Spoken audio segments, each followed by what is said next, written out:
27 of my 7th annual SLAP challenge. SLAP, S-L-A-P, stands for squats, lunges, abs, and push-ups. We are doing at least 40 squats, at least 40 lunges, at least 40 reps of an ab exercise, and at least 40 push-ups a day every single day, except Sundays for 40 days. And this is day 27, but that does not mean that it is too late to join the challenge. It is never too late to join the challenge. Of course, you don't have to join the challenge just to do today's workout with me, so there are timestamps in the description box down below the video. If you would prefer to just skip straight ahead to the video, you can go ahead and use the chapter markers to do that. But if you would like to hear a little bit more about what the challenge is, how it works, where to begin, how you can participate, and if you would like to see today's exercises demonstrated and explained before we begin, let's go ahead and get into that right now. So there is a playlist for this challenge. I'm going to link the playlist up here in the iCard. It will also be linked in the description box down below the video. It will be linked again on the end screen. At the very, very end of the video, it's going to be on the screen, so you cannot miss it. Click on that link and save the playlist. Even if this is the first you're hearing about the challenge, you have no idea what it is, you have no idea if you're actually interested in doing it, just click on the link and save the playlist so that when and if you decide you want to participate in the challenge, you will have all of the workouts readily available to you. And then all you have to do is just make sure you start with your day one workout on a Wednesday. And from there, all you have to do is follow along with the playlist and everything will fall into place. I have made it super easy to follow along. That being said, if you do not want to go back and start the challenge on day one, that's fine. If you want to just jump in today and start the challenge on day 27, I am not going to stop you. I will be thrilled to have you join me for days 27 through 40 of the challenge if that's what you want to do. If you're the one doing it, it is your challenge, so you do it in whatever way works for you, but it is designed as a 40-day challenge. So if you would like to go back and start on day one, that is preferable. Just make sure you start with your day one workout on a Wednesday. And from there, you just follow along with the playlist. It's super simple. But basically, the only requirement to participate in this challenge is just that you're doing those 160 reps every day. 40 squats, 40 lunges, 40 reps of any ab exercise you want, and 40 push-ups. I like to incorporate those reps into a workout each day, and I share a new workout. The workouts are labeled days 1 through 40, and I go in order. That's how I do the challenge every year, but you do it in your way. So if you want to do the challenge, but you don't necessarily want to go in order through the playlist, you don't have to. As long as you're getting those reps done, it doesn't matter how or when you get them done. It only matters that you're doing them with good form. So if you do not want to incorporate your daily reps into a structured workout, you can just do the reps on your own. You don't have to follow along with the video at all. You don't have to do anything even remotely similar to what I'm doing. You could get up in the morning, first thing, do 10 squats, 10 lunges, 10 reps of any ab exercise you want, and 10 push-ups. Then you could repeat that 3 more times throughout the course of your day. So you could do it again after lunch, again after you get home from work, once more before bed. There's your 160 reps. So the challenge is super flexible. Most days, if you're in really good shape, if you want, you can be finished in just a few minutes, definitely under 10 minutes on any given day. Now, if you're not in great shape, but you're not an absolute beginner, then you are going to be following along with this year's playlist. This is my 7th year in a row doing the challenge, and this year we are in our Mama Bear era. So the workouts this year that I'm sharing for year 7 of the challenge are what I would consider more of an intermediate level. So if you are following along with this year's playlist, I am going to assume for the most part that you are at an intermediate level, meaning that I'm assuming that you have access to a few basic pieces of fitness equipment, like at least an exercise mat and a set of dumbbells, let's say. I'm also going to assume that you generally know how to do squats, lunges, abs, and push-ups with the correct form. So if that's you, don't go anywhere, you're in the right place. So I have not been going into as much detail this year with regard to how to do the exercises with the correct form, but it is really important that you understand that. So at any time, if you have questions about that, I'm still here to help. Please just ask. But for the most part, I've been assuming if you're following along with this year's playlist that you don't need as much instruction. I am also assuming that you have some basic pieces of fitness equipment, but I have been providing equipment-free substitutions for every single one of these workouts, and I will continue to do so. So if you don't have any fitness equipment, but you're not an absolute beginner, you should be good following along with this year's workouts. But if you are an absolute beginner, I'm going to recommend that you save last year's playlist. Last year was my 6th year in a row doing the challenge, and last year I went out of my way to ensure that the challenge was approachable and doable and accessible to day one beginners. So if you are in terrible shape, if you have never done a workout a day before in your life, you don't own a single piece of fitness equipment, and you think you can't do a 40-day fitness challenge, you think you can't do a squat, you think you can't do a push-up, yes you can. Here's what I would like you to do. So I'm talking to absolute beginners right now. If this is you, listen up.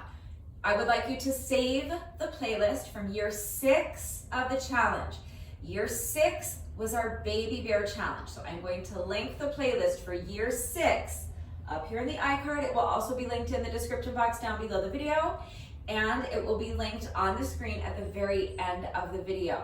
So click on the link and save the playlist from year 6 if you're an absolute beginner. You don't have to do any squats yet. You don't have to do a single push-up. All I'm asking you to do for right now is 3 things. Number 1, click on the link in the iCard. Number 2, save the playlist from year 6. And number 3, start by watching that day 1 video. The video I shared on day 1 last year is going to explain everything you could ever possibly want to know about the challenge. I talked about the origins of the challenge, why I started doing this challenge for myself back in 2020. When I first started the challenge, I never intended to share it with anyone. And then for the first few years of the challenge, I shared it with just people I know and who I knew were doing the challenge with me. It was only in year 5 of the challenge that I decided to share it publicly. So it's just for the last 3 years that the challenge has been made public, but I've been doing it for 6 years. So in that day 1 video from last year, I talked about why I started doing it, and I talked about the mental health component of this challenge as well. So obviously there's a physical health component. We're doing these reps every day to build strength.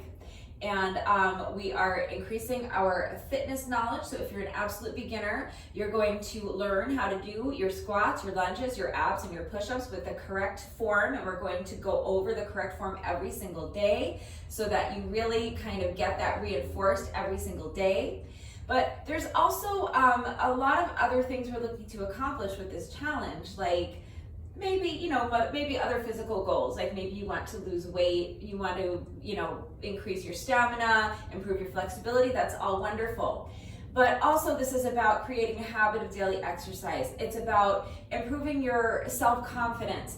And most importantly, the most important mental health aspect to this is learning how to combat that negative self-talk. I call him Brutus, and you will learn all about Brutus. In that day 1 video from last year, you will learn why he deserves to be slapped right across his trash-talking mouth with these squats, lunges, abs, and push-ups that we are doing every day. And also in that day 1 video from last year, I provided tons of beginner modifications for your squats, lunges, abs, and push-ups that I promise you can do. Also, I gave you so many options for how you can participate in the challenge in your way. So if you're a day 1 beginner, you've never done a workout before a day in your life, and I'm standing here telling you you can do this fitness challenge with me and you think I'm crazy. I mean, again, if you're the one doing it, it is your challenge. So you do it in whatever way works for you. If you cannot commit to a 40-day challenge and you know that realistically, what can you commit to? Can you commit to doing the first 20 days of the challenge with me? Or the final 20 days of the challenge with me? Or every other day of the challenge? If it seems too daunting to do 160 reps every day, can you commit to doing 80 reps every day? Or 40 reps every day? Last year, I had at least one person doing this challenge with me who was doing 40 reps every single day. That's just 10 squats, 10 lunges, 10 reps of an ab exercise, and 10 push-ups. Can you commit to that? I think you can. And that's amazing. Okay, so whatever, it's always better to do something than nothing. So please just think about it. Watch the day 1 video from last year. Give me an opportunity to convince you that you can do squats, you can do lunges, you can do abs, you can do push-ups, and you can do this challenge. Then I want you to just figure out a realistic goal, figure out a way that you can participate that makes sense for you, that's not out of reach. Make that commitment and then follow through. The follow through part, most people think that's the hardest part. No, making the commitment is the hardest part. Once you make the commitment, following through is actually pretty easy. And I talked about that in that day one video from last year too. But it's a paradigm shift. It's about your language that you're choosing to use. It's about saying, well, I'll try to see if I can find time to start tomorrow. As soon as you say you're going to try, you're giving yourself an out. Because tomorrow comes and you're really busy, or you're really tired, or you're just not feeling well, or you're depressed, or you stubbed your toe, whatever. You're gonna find a million reasons to not do it. And you can say, well, I tried, but I just didn't have the time, or I was too tired, it just didn't work out. Whereas, rewind, it's the day before again, and instead of saying, I'll try to find the time to start tomorrow, you say, I'm doing this challenge. I have never done a workout before a day in my life, and I can't do 160 reps, but I'm gonna commit to doing 40 reps. And I'm gonna start tomorrow, and I'm gonna do 40 reps every other day. Let's say that's how you're participating in the challenge. But it's about not trying to do it, it's about doing it. I'm going to do it, making that commitment, saying the words out loud. That is the hardest part. After you do that, following through is actually pretty easy, because there's just a switch that gets flipped in your brain as soon as you make that shift, and you will find something amazing start to happen. Instead of going into excuse mode, saying the day before you said I'll try, and then the next day you're in excuse mode, you're too tired, you're too busy, you're not feeling well, whatever it is, you're going to go into problem solving mode. So when you go from I'll try to do it to I'll do it, all of a sudden the next day comes, okay, you're busy, you're tired, you didn't sleep well, you're not feeling great, you're whatever problem you're having, but you committed to doing the challenge, so your brain just automatically switches into problem solving mode. There is just like a little switch that gets flipped. And it really is an amazing thing, and you're able to just say, okay, well, yeah, I'm busy, but where can I find time? Can I do 5 reps of everything first thing in the morning? Yeah, this one didn't take a couple minutes. I can do that. And I'm doing 40 reps, so I'll just do that 3 more times throughout the day. That's doable. Can I do 2 squats every time I get up from my chair? Yeah, I can do that. Can I do, 2 push-ups every time I walk down the hallway to get some water? Whatever it is, okay? You're going to find a way to get those reps done any way you can, because you made the commitment to do it. So I talked more about this in that day one video from last year. I promise I covered everything there is to know about the challenge. I answered every question you could possibly have about the challenge. But if you watch that video and you still have questions, or you're still not convinced that you can do the challenge, just know that I am here to help. And when and if you decide that you want to do the challenge, you will again have all of the workouts readily available to you. So the challenge is always the same. It always works the same, whether you're beginner, intermediate, or advanced, regardless of which playlist you're following along with, regardless of your fitness level. It is always designed as a 40-day challenge. It is always 40 squats, 40 lunges, 40 reps of abs, and 40 push-ups every single day except Sundays for 40 days. And the challenge is always designed to start on a Wednesday. So if you're following along with last year's playlist, you're an absolute beginner and you want to start at day 1, again, you're just going to make sure you start with your day 1 workout on a Wednesday. As long as you start with day 1 on a Wednesday, follow along with the playlist, everything will fall into place. It's super easy to follow along. However, if you need help along the way, just know that, again, regardless of your fitness level, regardless of which playlist you're following along with, I am here. I'm doing the challenge right along with you every single day. I'm working out with you, but I am also here to help guide you through the challenge. You are not doing this challenge alone. I am right here to help. I am here to help support you and encourage you along the way. I can help motivate you if that's what you need.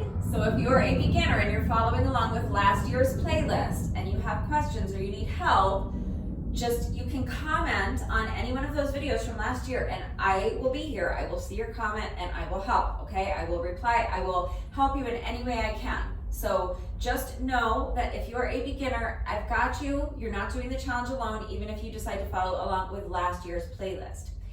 Again, if you are following along with this year's playlist, I am going to assume that you're at more of an intermediate level. However, I know not all beginners are automatically at the same level just because they're beginners. So if you're a beginner, I'm not banishing you from this year's challenge. I'm not telling you you're not allowed to watch this video or do this workout with me. I'm just kind of giving you a heads up that I'm not going to be going into a lot of instruction with regard to how to do the exercises correctly. I'm not going to be providing a ton of beginner modifications. So if you need help with that, I'm here. You can ask questions if you have them, but also remember that you have last year's workouts to fall back on as well. Now, if you are advanced, excellent news. Year 5 of the challenge was our Papa Bear Challenge. So if you would like workouts that are really going to push you, if you have a little bit more time to dedicate to your workout each day, and if you're in really good shape and you have excellent stamina and you have access to some basic pieces of fitness equipment, then you can follow along with year 5 of the challenge. The workouts we were doing for year 5 of the challenge were generally much longer because we were frequently doing more than just 40 squats, just 40 lunges, just 40 reps of abs, or just 40 push-ups. We were doing extra reps. We were doing exercises in addition to squats, lunges, abs, and push-ups. We were doing more challenging variations of our squats, lunges, abs, and push-ups. I was frequently adding weight. I would say more often than not, I was adding weight to the workouts. And I was almost always incorporating about 20 minutes or so of moderate paced cardio right into each workout. So if that sounds like something that you would like to try, if you're advanced and you want to try the more difficult version of the challenge, the Papa Bear Challenge, I'm going to link the year 5 playlist up here in the iCard. It will also be linked in the description box down below the video, and I will link it at the very end of the video as well. It will be right on the screen at the end of the video. So all 3 playlists, years 5, 6, and 7, beginner, intermediate, and advanced, all 3 of those playlists will be linked in the iCard. All 3 of those playlists are linked in the description box down below the video, and all 3 of those playlists will be linked on the screen at the very end of the video. So especially if you're advanced, I'm going to recommend that you save all 3 playlists, because then on any given day of the challenge, you have 3 options to choose from. You have a beginner version of the workout, you have an intermediate workout, and you have an advanced workout. So even if you're in great shape and you generally think you're going to be following along with the year 5 playlist, there might come a day where you're really pressed for time, or maybe you're traveling and you don't have access to any of your fitness equipment that day, or maybe you're just tired, you're not feeling well, and you want to take it easy. You can choose one of the workouts off of the year 6 playlist. That's absolutely fine. All of those workouts, if you're in really great shape, all of those workouts you're pretty much going to be able to finish in under 10 minutes. And they're not going to be very strenuous for you. So again, if you're traveling, you're pressed for time, you're not feeling great, they're great workouts. They're just shorter and simpler, no equipment. They're a great option to have. So the same thing, if you're following along with this year's playlist, because you feel that you're at kind of an intermediate level, but you open up this year's playlist and you don't like the workout I'm doing that day. Maybe you just don't have the equipment I'm using, or you're not feeling well, you're pressed for time. You can always do the workout from the year prior. You could do the corresponding day's workout from last year. So for example, this is day 27. If you do not have a ball, you can do last year's day 27 workout, which is a great workout. We'll get to that in a minute. But you don't have to do the day 27 workout on day 27. You could do any of the workouts off of last year's playlist, and none of them will require any fitness equipment. So if ever there's a day that you look at the workout we're doing today, you don't have the equipment I'm using, that's one option. You could do any of the workouts off of last year's playlist. Let's say you look at the workout we're doing today and you think, you know what? It's a great workout, but I've been doing this challenge for 26 days now and it's really starting to work. I'm getting stronger and I feel like I'm ready to start pushing myself a little more. You can check out the day 27 workout from year 5 of the challenge and try the more advanced version of the workout. But again, it doesn't have to be the day 27 workout. You can do any of the workouts off of the year 5 playlist on any given day that you decide you want more of a challenge. So you can bounce around between the different playlists. You do not have to go in order days 1 through 40. You do not have to do the day 27 workout on day 27. You can do any of the workouts off of any of these 3 playlists on any given day of the challenge, and that's fine. Again, as long as you're getting your reps done, that's literally the only requirement to participate in the challenge. So it doesn't even need to be a workout off of any of these 3 playlists. It doesn't even need to be off of my channel. It doesn't need to be one of my workouts. Any workout in the whole world that happens to contain at least 40 squats, 40 lunges, 40 reps of abs, and 40 push-ups will work. So you could write your own workout if you want. And again, you don't even need to do a workout if you don't want to. You can spread out your reps randomly throughout the day. So any of the playlists any of the workouts off of any of the playlists on any given day will work, but also any workout that meets those requirements of 40 squats, 40 lunges, 40 reps of abs, and 40 push-ups will work, or you can spread out your reps throughout the course of the day. So the challenge is super easy to follow along with, regardless of which playlist you're following. You want to save all 3 playlists so that you have beginner, intermediate, and advanced options for each day. And then when you're ready to start, it doesn't matter which playlist you start with. You're always going to make sure you start with your day 1 workout on a Wednesday. And from there, follow along with the playlist. Everything will fall into place. And remember that I am here, so ask questions if you have them. So that is enough about the challenge for today, I think. I think that's more than enough for today. Let's go ahead and get into the exercises that we're doing today. So first of all, you can see that I have my pink Oogie ball here for reference, and for reference only, my pink Oogie ball weighs 8 pounds, which is a good weight for me. You may need to use something lighter or heavier. It's going to depend on your strength. It's going to depend on your level of fitness. It also just depends on what you have available to you, and of course it depends on how hard you are looking to push yourself today, so please consider all of those factors when choosing your weight and make the decision that is best for you. But pretty much any medicine ball will work, or any exercise ball, really. So if you have one of those bigger, like Swiss balls or a balance ball, you could use that. It's not going to weigh as much, but you can absolutely use it. It'll still be a great workout. Any exercise ball will work. If you do not have a ball, you have 2 options. Number 1, I will be providing equipment-free substitutions, so you can do today's workout right along with me without a ball. But if you don't have a ball, what I'm going to recommend is that you follow along with last year's workout. So I will link the day 27 workout from last year up here in the iCard. It will also be linked in the description box down below the video.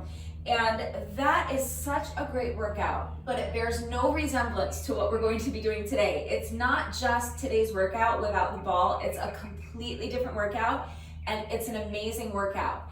So here's the thing, is that for years 1 through 5 of the challenge, I was using my Oogie ball for this day 27 workout. But since last year I was gearing the challenge towards beginners, and I was assuming that if you're a beginner, you didn't have any equipment, I was trying really hard not to use any equipment for any of those workouts. And I didn't use any fitness equipment. Throughout the entire duration of the challenge last year, I did not use any fitness equipment. There was a few workouts where we were adding weight, but I was literally just using shampoo bottles or water bottles. So I wanted to write a brand new workout because I didn't want to just do equipment-free modifications of these exercises, because I felt like I could just write a better workout, like a workout that was specifically written to be equipment-free. And I absolutely love the workout that we did last year on day 27. And I was kind of bummed when I looked today at, like, okay, what are we doing for day 27? And I looked at what I did in years 1 through 4 of the challenge, and then I looked at what I did in years 5 and 6 of the challenge, and I was like, oh man, I remember writing this workout last year because I just wanted something different, something that was intended to be done without any equipment, and I kind of want to do that workout again, but this really is the day 27 workout, so I'm going back to this version of the workout that we're doing today with the ball. But I was kind of bummed, and I thought of kind of combining them, because there was another workout a few days ago that I did that with, that there was the year 6 workout was completely different from what that workout had been from years 1 through 5, so I did like a hybrid, but I couldn't really make my brain figure out how to make a cohesive workout, like with doing like a mashup of last year's day 27 workout with what had traditionally been the day 27 workout from years 1 through 5 of the challenge. So I'm just going back to what we did years 1 through 5 of the challenge.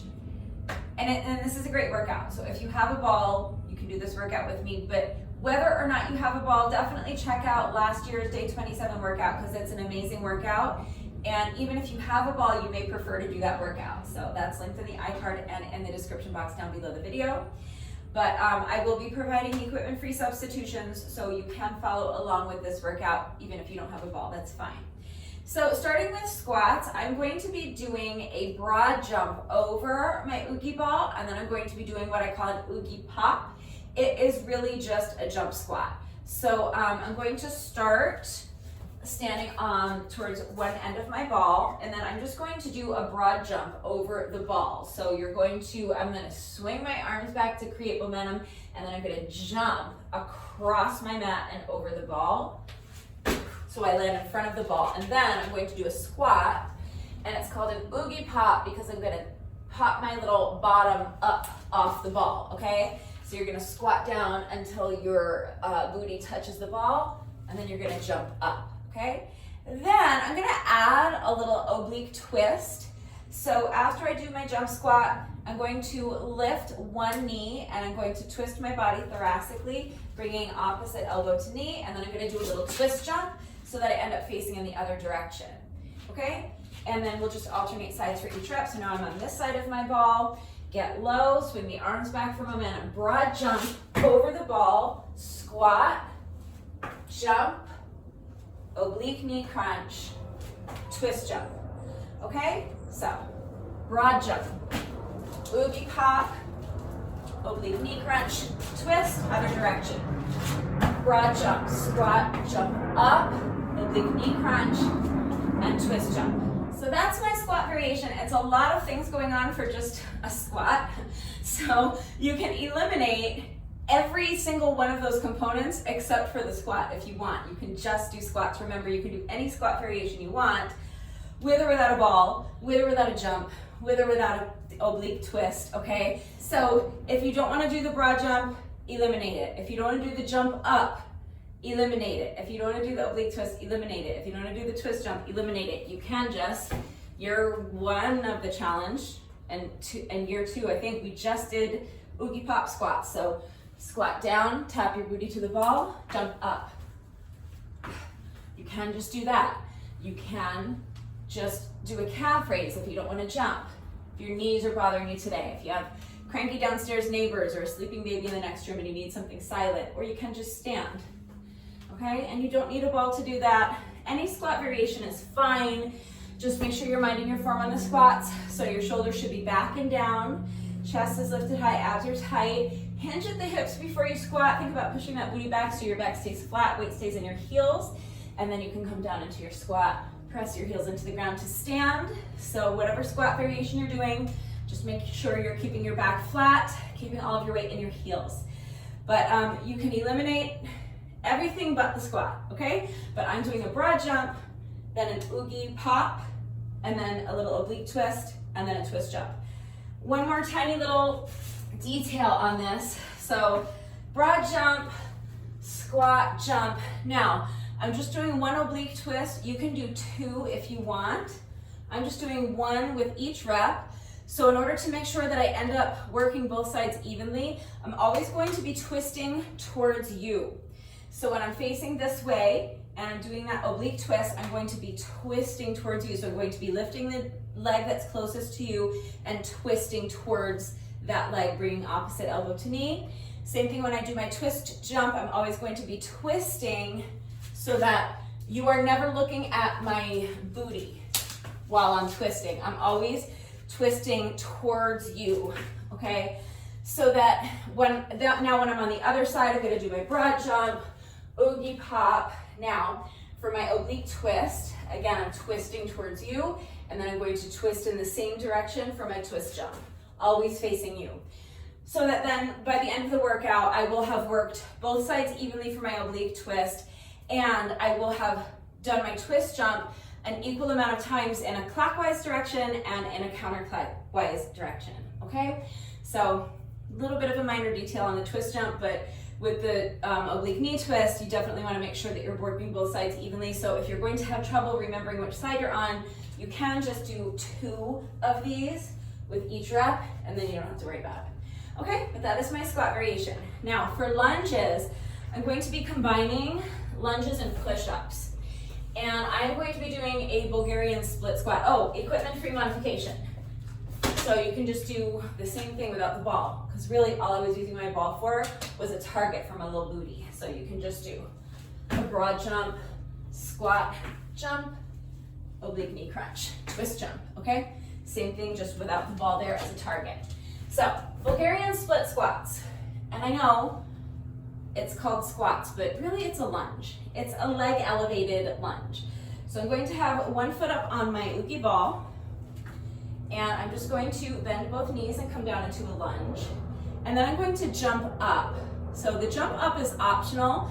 It's difficult, you don't have to do it, but I'm going to lunge down and then jump up. And then I'm going to be combining this with my push-ups.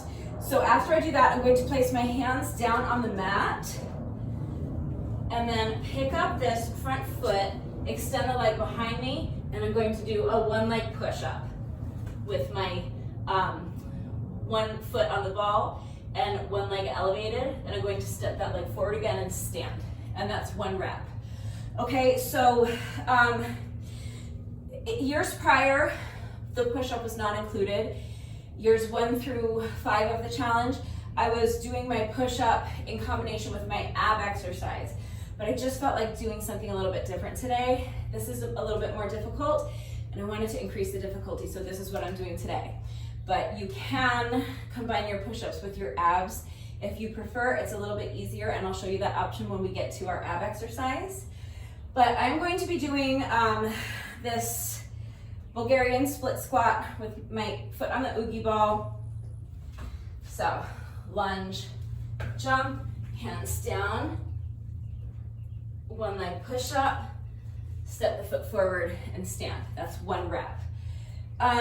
If you do not have a ball, then you can just do a static lunge, jump, and then put your hands down, put the foot back. You can do a one leg push up, or if that's too difficult, put your feet down. You can put your knees down for the push up.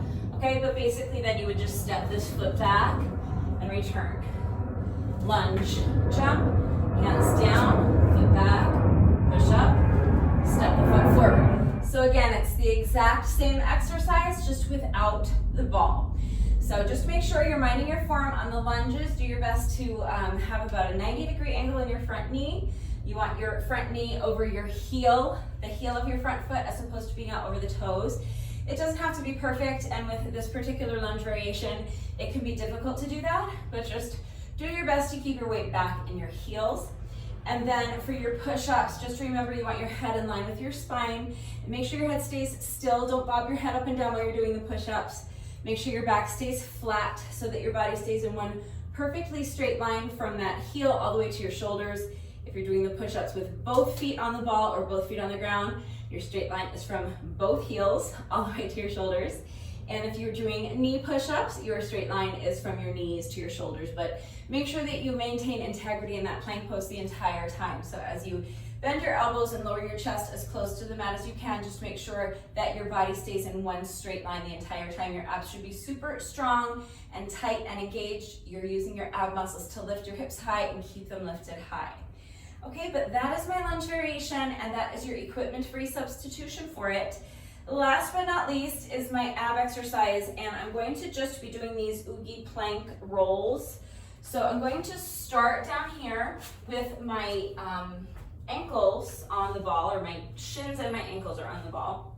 And I'm coming up into a plank position, and then from here I'm just going to bend my knees and roll the ball in towards my chest, then reverse the movement. Roll the ball back, okay? It's super simple, but it's a really tough exercise. So just tuck the knees in, rolling the ball, and then extend the legs.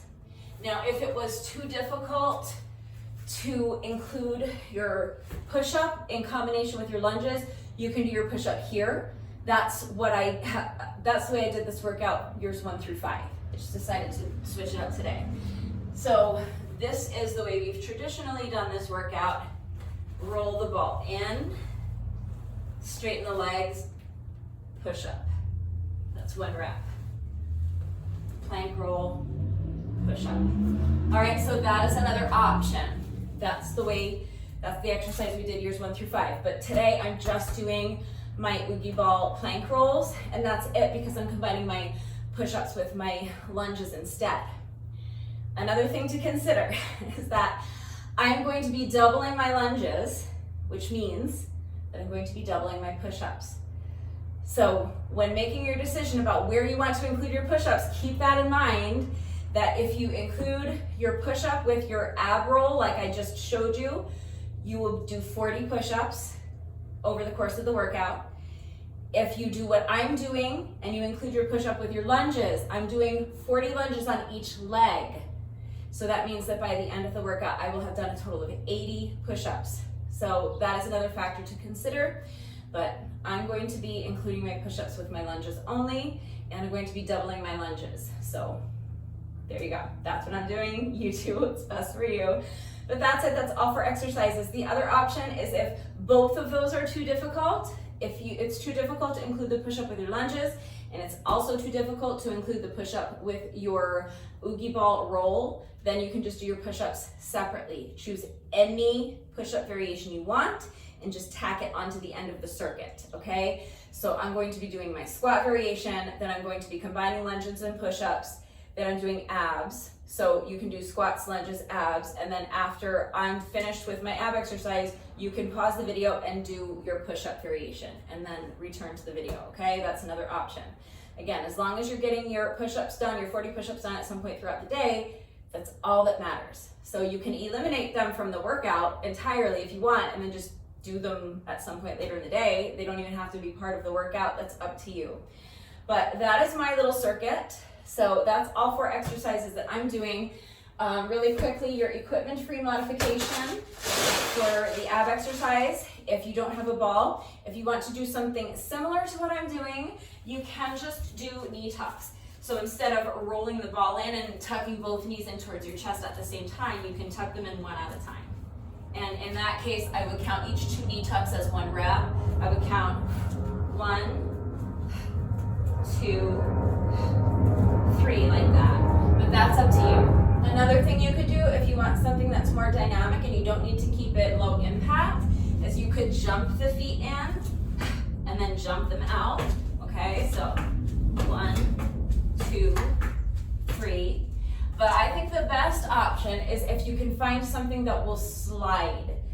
So the only thing I've ever thought of that would slide out here, I have this little like tin, and it does slide, but it's super loud because I'm on concrete.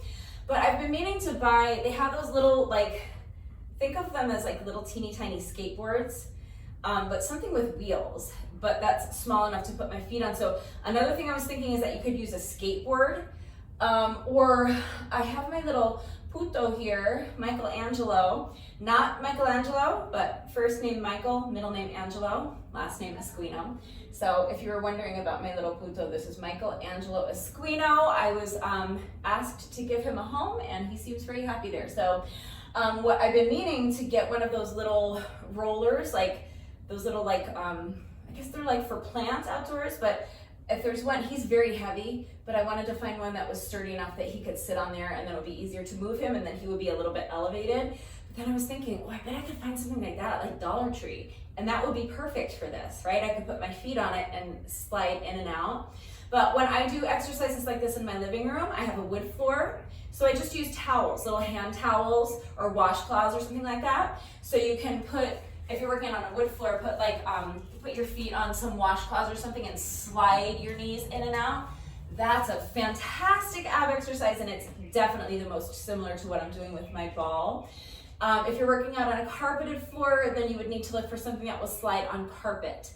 So maybe like some paper or plastic plates, maybe DVD covers or something like that. So plastic bags might work, as long as you can find something. Oh, just thinking about that, I think of like getting all staticky and like shocking myself. Maybe not plastic bags, but it's probably like DVD covers might be a good idea. But anything that will slide on your carpeting will work. But it just depends on your surface. Out here on the concrete, it's a little bit more challenging, but at some point I'm gonna stop by like Dollar Tree and see if they have something like that that I can use out here so I can slide on the concrete. But really remember, if none of that's going to work for you, that any ab exercise you want to do is fine. So do any ab exercise, any plank exercise. If you want to flip over and do like a crunch variation or a sit-up variation, if you want to work obliques somewhere, great. Any ab exercise you want to do is fine, but those are your equipment-free substitutions if you want to do something similar to what I'm doing. So that's all of the exercises, except we are doing a little ab finisher today, but I'll get to that in a minute.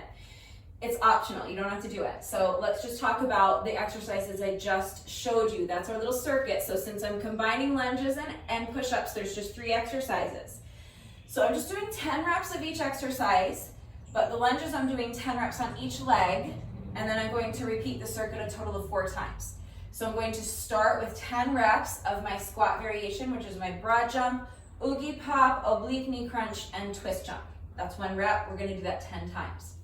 Then we'll move on to our Bulgarian split squats, which is our lunge variation, and that's combined with a push-up. So I'm going to do 10 reps on my right leg, and then 10 reps on my left leg. And then I'll finish off my circuit with 10 reps of my oogie plank rolls, and then I'll just repeat that 3 more times. And that's our 160 reps, or I'm doubling my lunges. So I'm going to be doing 200 reps, but that's the workout that fulfills your requirement to participate in the challenge. After I've done that, I'm going to do a little ab bonus. So we're doing an ab finisher today. 4 exercises. I will be using my oogie ball for all 4 exercises, but it's very easy to modify the exercises to do them without the ball. They're all very simple exercises. I'm just going to talk you through them as we're going, and I'll provide the equipment-free modifications as we're going. So don't worry about that just now. They're really simple, basic exercises, and I'll talk us through them. And it's optional anyway. You don't have to do that little ab bonus, but this is something that I've been doing since probably year 2 of the challenge, so I've always just kept it in there. But that's it. That's the workout. So hopefully that is all clear. Please remember that I do always take the time to type out the instructions in the description box down below the video. And of course, I'm going to do the entire workout right along with you, so watch me do it, read the instructions, but then of course, as always, if anything is unclear with the format, if you have questions about any of the exercises that we are doing today, if you have any doubt about how to do these exercises with the correct form, or if you need any further help with equipment-free substitutions, if you need to see beginner modifications, I am always here, so please ask questions if you have them, but again, it's really important to make sure you understand how to do the exercises correctly before you begin the workout so that you reduce your risk of injury, and also just so that you make sure you're getting the maximum benefit out of each exercise.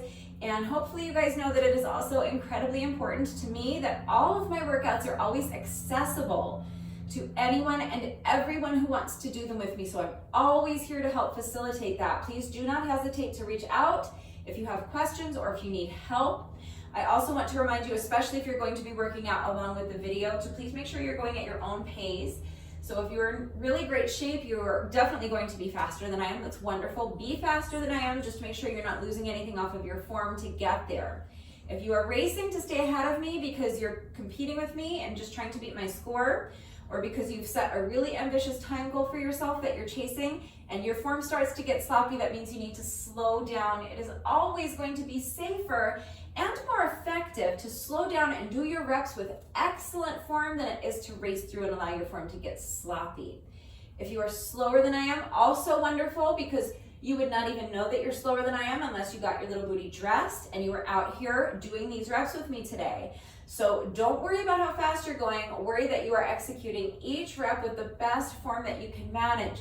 If you are racing to keep up with me and your form starts to get sloppy, that means you need to slow down. So please make sure you are going at your own pace and minding your form. Do not sacrifice your form for speed. If you fall behind, either because you're just working at a slower pace than I am, or because you are needing longer rest breaks than what I'm taking, you're needing rest breaks where I'm not taking them, that's fine. Just pause the video. I'm not going anywhere. When you're ready, you come back. We'll get back into it together. I do want you to challenge yourself to keep your rest breaks as short as you can, but they should be as long as you need. You should only resume the workout once you feel that you have regained enough strength and you have enough stamina so that you can continue with good form.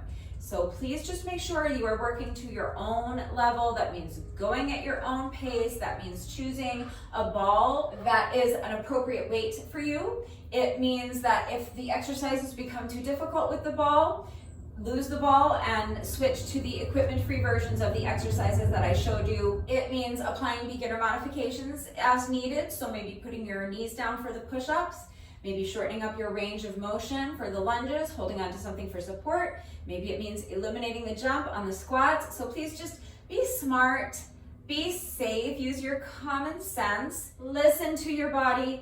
Do not push your body into doing anything that it is not ready to do, and just do your best. Please remember that no matter what Brutus says, your best is always good enough. So let your best be good enough. Hopefully I have covered everything. If you're ready to go ahead and begin the workout, go ahead and gather whatever equipment you need. So definitely you're going to want something soft beneath you. So an exercise mat or a yoga mat is ideal, but if you don't have a mat, a towel should probably suffice. If you're working out on a carpeted floor or on grass, you may not need anything. Grab an exercise ball if you have one, but if you don't have a ball, that's fine. You have your equipment-free options. Then pause the video, go get dressed. Meet me right back here. We're going to start with a quick little 5-minute warm-up, and then we'll get right into our day 27 reps. So as soon as you're ready, let's get started with our 5-minute warm-up. You're going to begin by just allowing your head to fall towards one shoulder. Now place your hand on top of your head and just rest it there. Make sure your arm is completely relaxed. So you're not pulling your ear down towards your shoulder, you're just allowing gravity to do all the work of gently stretching the opposite side of your neck by simply using the weight of your arm to do so. So now we're going to switch to the other side. Let go with your hand, allow your head to fall towards the opposite shoulder, place your other hand on top of your head, and just rest it there. Make sure your arm is completely relaxed. Make sure your shoulders are relaxed as well. They should be down, away from your ears. Next, we're going to do some head rolls. So you're going to start by allowing your chin to fall first towards your chest, and then towards the opposite shoulder and back. And each time you roll your head from one shoulder to the other, just start feeling your head getting heavier and heavier, allowing your range of motion to increase so that eventually your entire torso is just kind of spilling in front of you. Your arms are nice and loose like a rag doll. Now we're going to do some shoulder rolls. So just rolling your shoulders either towards the back or towards the front. It doesn't matter, just make sure that you're exploring your full range of motion. So think about making the circles as big as you can. Next, we're going to do arm circles, but we're going to start small with our arm circles. So extend your arms straight out to the sides and start by just making small circles, either towards the back or towards the front, it doesn't matter. But as the interval progresses, you're going to start making your circles bigger and bigger until finally you're making the circles as big as you possibly can, really exploring your full range of motion. Now step your feet out so that they're a little bit wider than shoulder width apart. Bend the knees, sweeping your arms in front of you, and as you straighten your legs, you're reaching up as high as you can towards the ceiling. Each time you bend your knees, allow your range of motion to increase a little more, sinking deeper and deeper into that squat. Now keep your feet planted right where they are. Again, they should be a little bit wider than shoulder width apart. We're just going to lunge side to side, nice and easy. And now add the arms.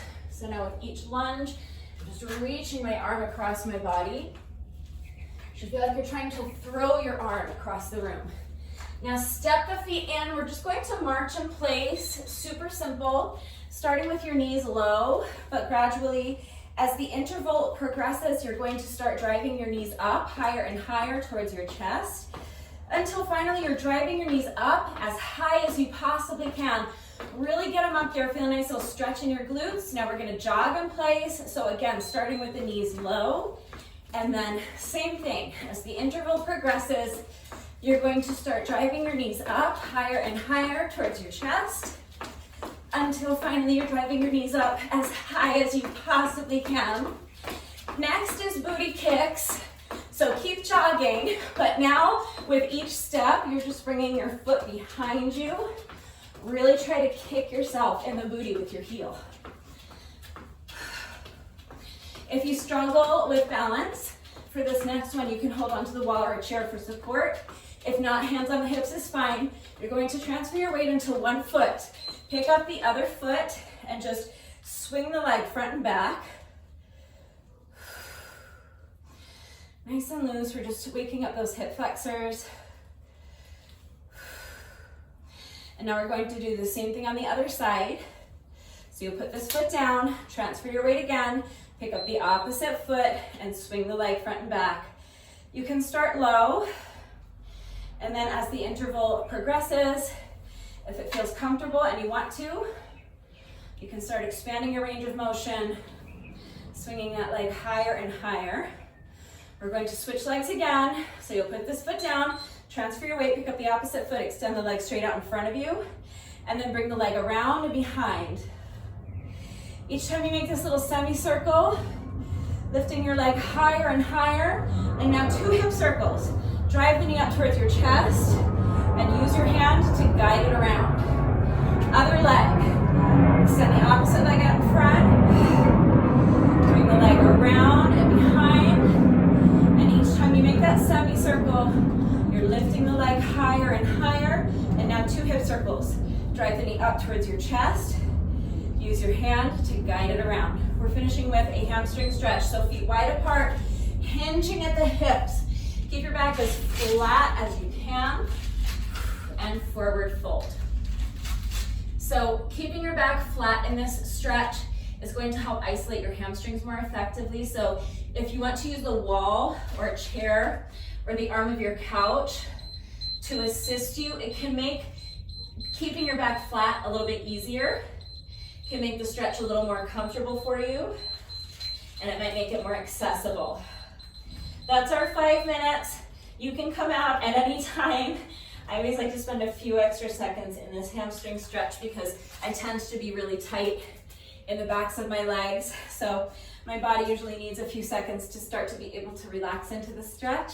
But that's it. That is our 5-minute warm up. So let's get right into the workout. We are starting with squats, and I am starting my timer in 3, 2, 1, and go. So I'm doing a broad jump over my oogie ball. Now squat down, tap the booty on the ball, and jump up. Oblique knee twist and a twist jump. That's 1 rep. We're doing 10 reps. So now other direction. Broad jump over the ball, squat down, jump up, oblique knee twist, and twist jump. That's 2. 8 more. Do your best.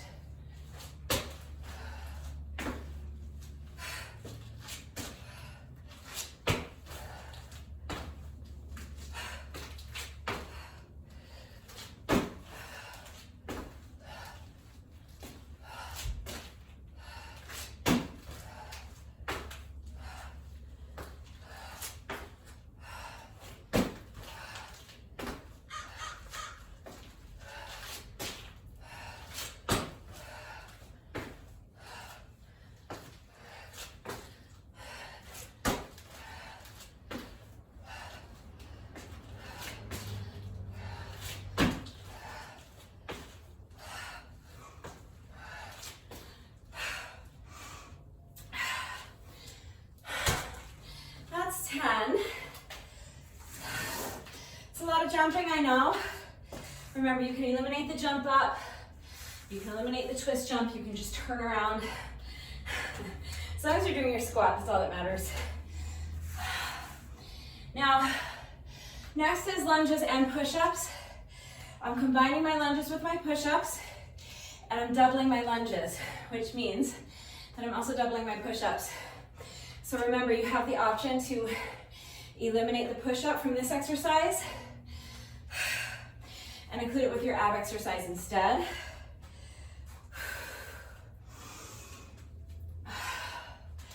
Or you can just do a separate set of 10 push-ups at the end of the circuit. That's up to you. But I'm doing Bulgarian split squats. So I have my foot elevated on my oogie ball. So now, lunge and jump, hands down. Foot goes back, push up, bring the foot back in and stand. That's 1 rep. I'm going to do 9 more on this leg and then switch and do 10 reps on the other leg.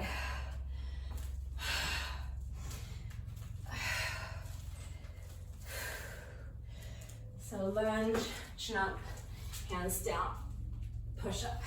That's 2. 8 more, do your best. I swear the hardest part of this exercise is getting my foot exactly centered on the ball where it needs to be.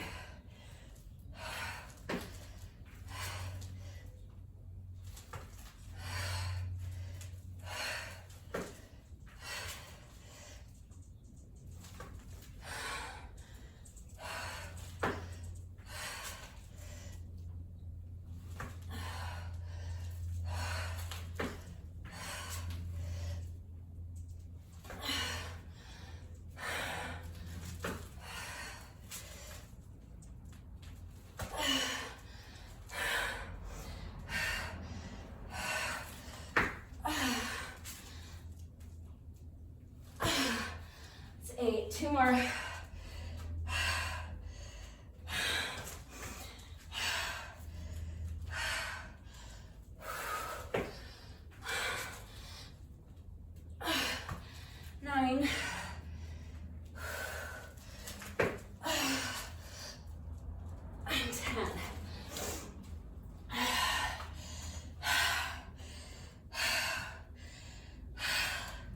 I know it's a really hard exercise.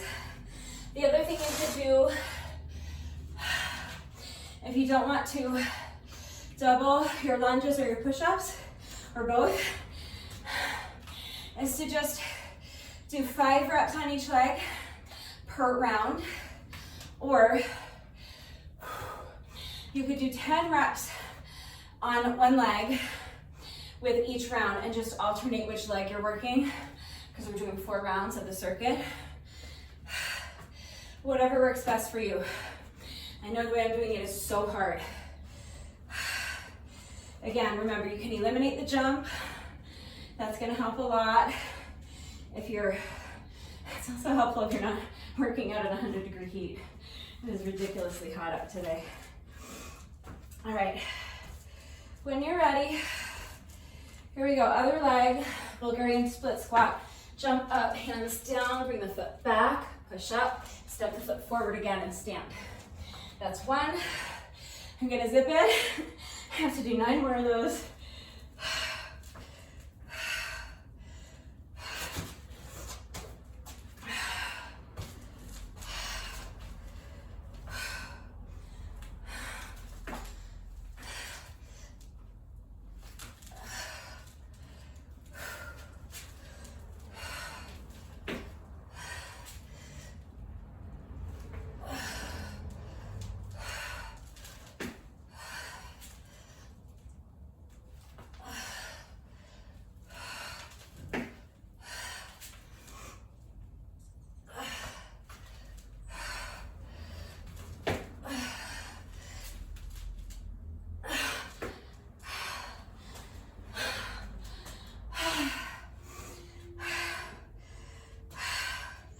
Is that 5 or 6? I feel like that was 6. I'm not 100% sure. I'll do another 5 just to make sure.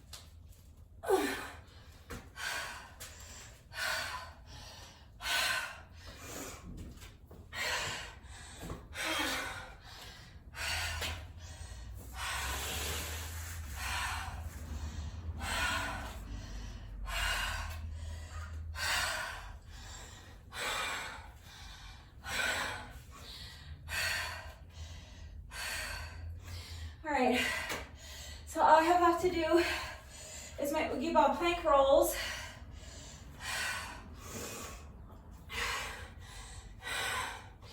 So starting in a plank pose with your ankles and your shins really on the ball. And now just bend the knees and roll the ball in Tucking your knees in towards your chest, and then straighten the legs, return to your starting position. 10 reps.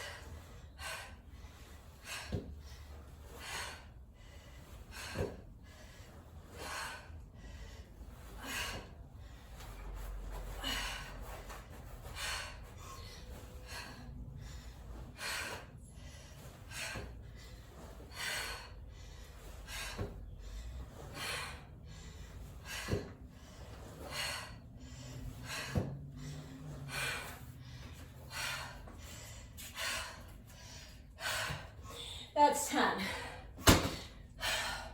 So once through the circuit took me over 8 minutes.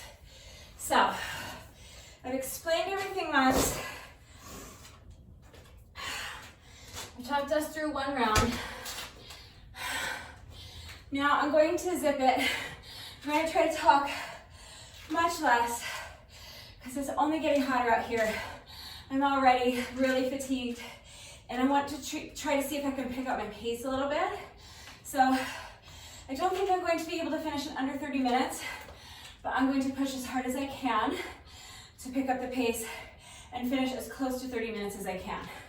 So if at any point you need a longer rest break in between rounds or in between exercises, remember you can pause the video, towel off, get a sip of water, and then when you feel that you have regained enough strength and you have enough stamina, your heart rate has come down a little bit, your breathing has normalized, and you're ready to resume the workout, just come back.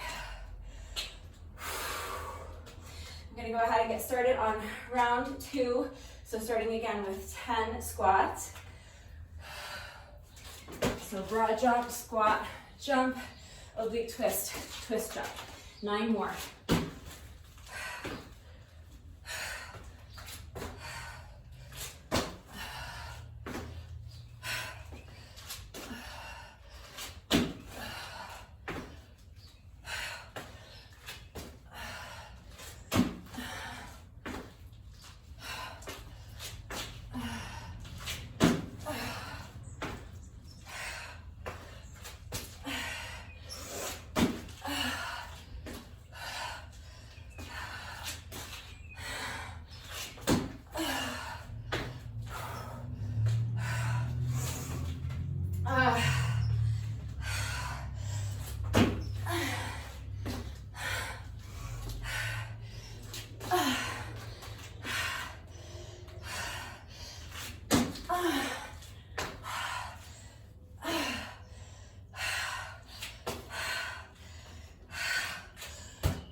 The twist jump is part of the exercise.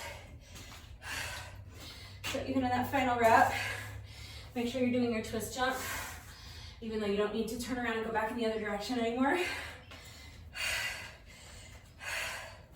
That 10th rep isn't really complete until you've done it.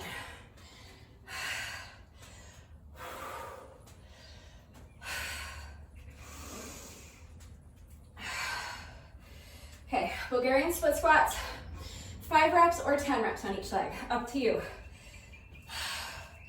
I'm gonna do 10 and 10, wish me luck.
get spring yet. It's stupid hot out here. All right, other leg.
And that's twice through the circuit. I actually did pick up my pace in that second round.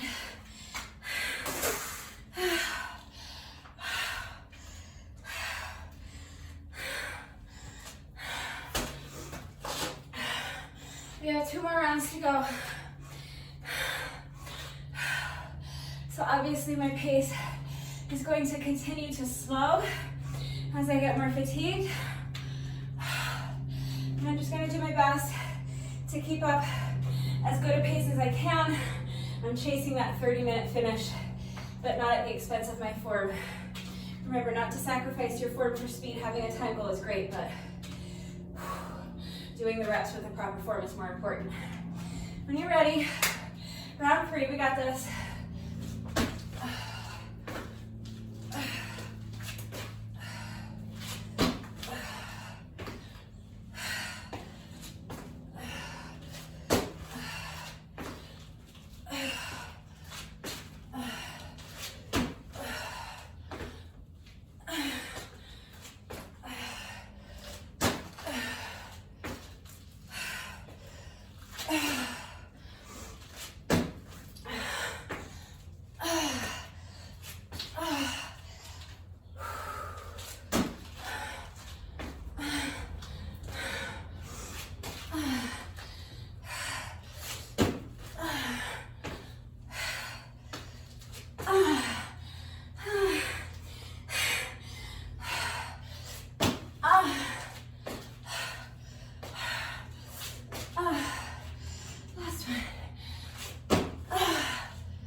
the squat exercise and the ab exercise are tough exercises, but at least they go by pretty quickly. These lunges though, holy cannoli, so hard, and they are not going by quickly for me. Remember, you can just do 5 on each leg if you prefer.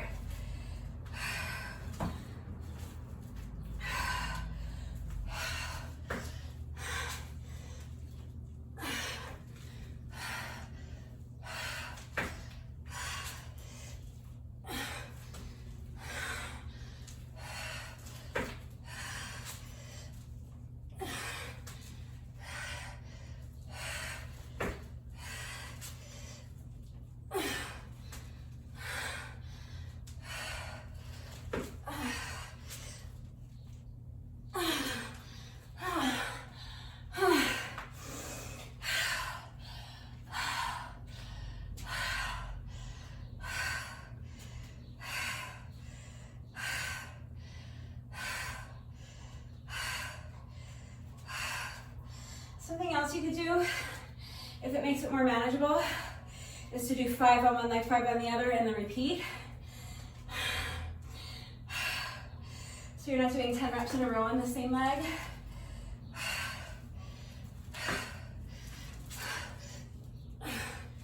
However, it's going to be most manageable for you is what you should do.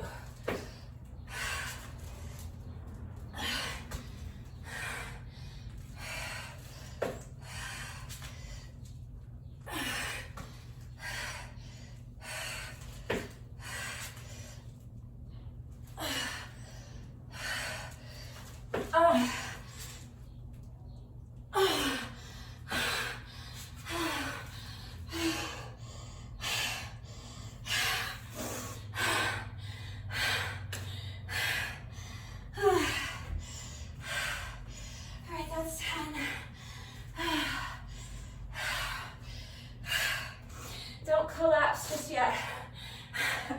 We have a lot more reps to go.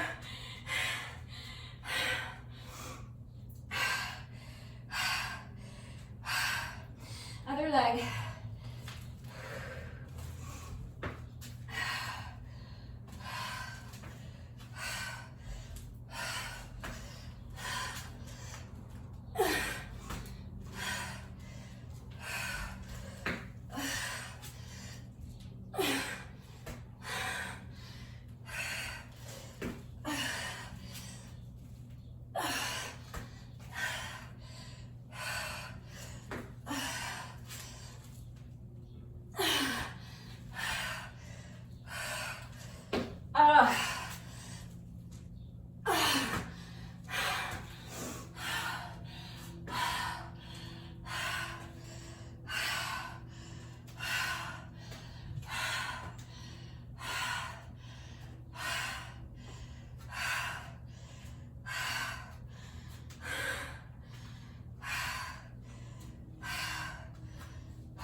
That's 10.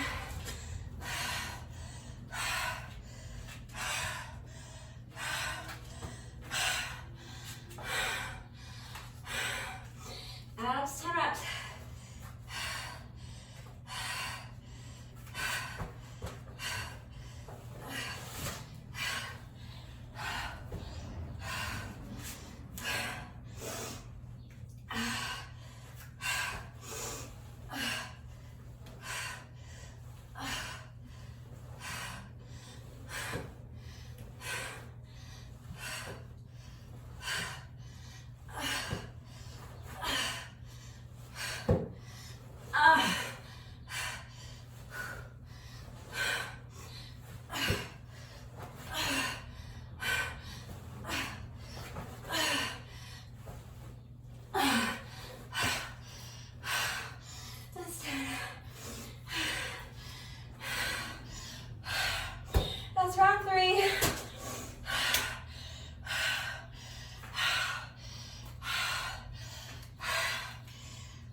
just like pouring off of me. It's so hot out here. And I'm pushing myself so hard. This is a tough workout. Okay, if you need a longer rest break, pause the video. When you're ready, come back. Let's start round 4.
Squats are done.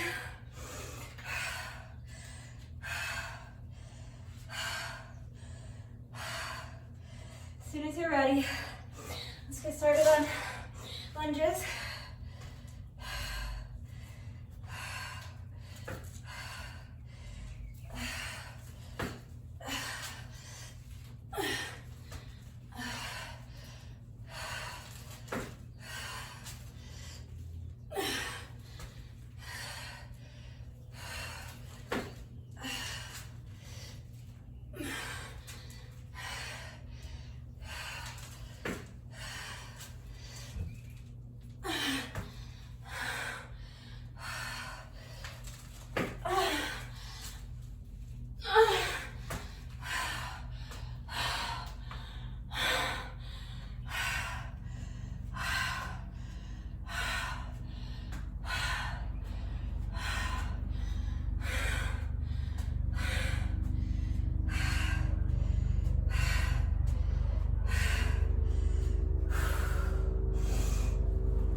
Final 10 reps. Switching legs.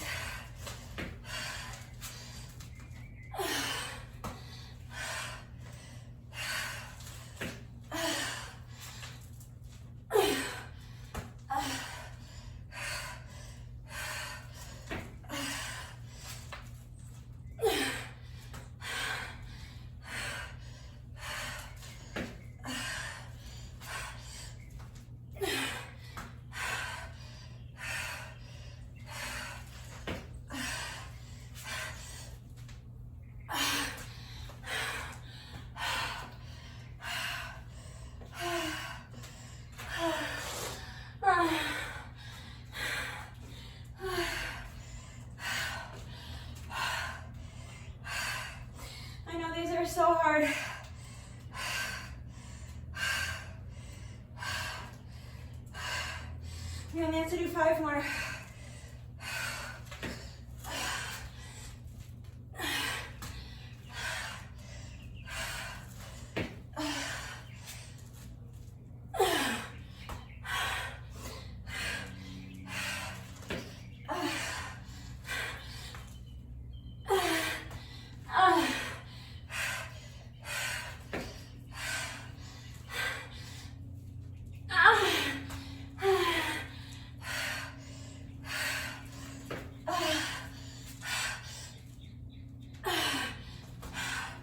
All right,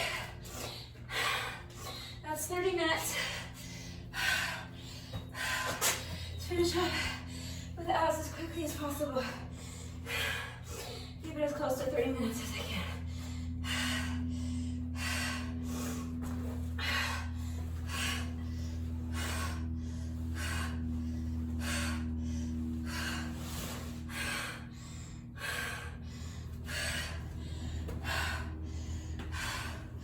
I'm counting the first 2 reps, but not that last one. So 8 more.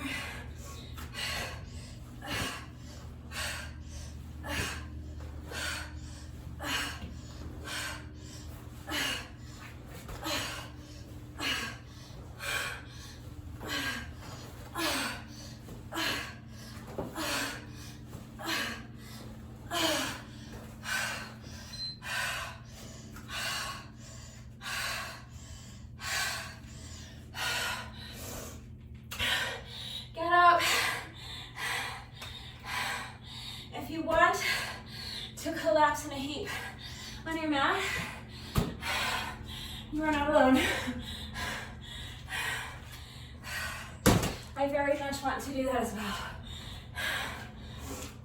But we have to get up.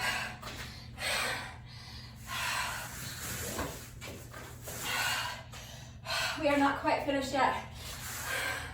Oh, our ab bonus. Okay, so that much took me 30 minutes and 56 seconds. So I picked up my pace a lot for those final 3 rounds. I was pushing myself so hard. So now, if that is all you're doing, first of all, if you timed yourself and you feel comfortable doing so, please comment with your score, let me know how long it took you. And secondly, let's do a bonus burpee together. This is just for those of you who are not continuing on and doing our ab finisher. So if you are continuing on with me, you can do a bonus burpee right now in solidarity, but you will have to do another one after the ab finisher. So you can sit out this bonus burpee if you so choose. But I will do a bonus burpee here in solidarity with those of you who are not continuing on and doing the ab finisher with me. So if you're not doing the ab closer, then you just have one final rep. Let's do your bonus burpee. I'll do it with you. This will be your final rep of the day. As soon as you're ready, here we go.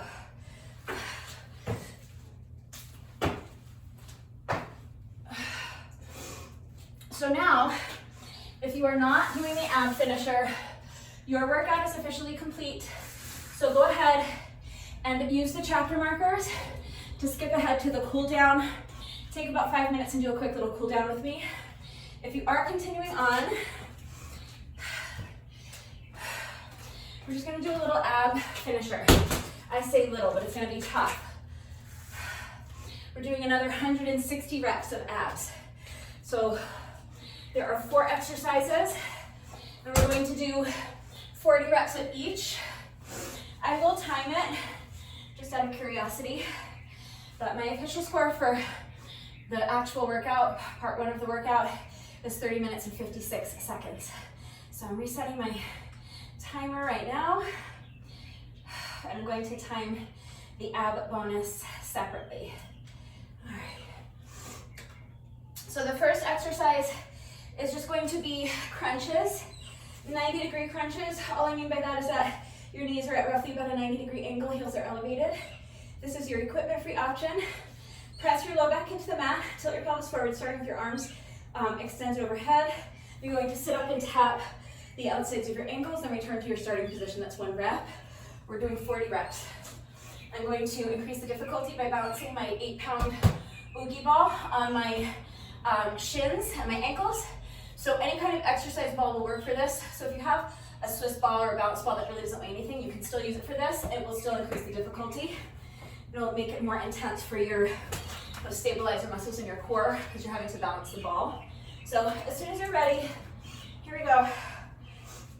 I am starting my timer in 3, 2, 1, and go. So sit up and tap the ball, return to your starting position. That's 1, 2, we're going to 40, do your best.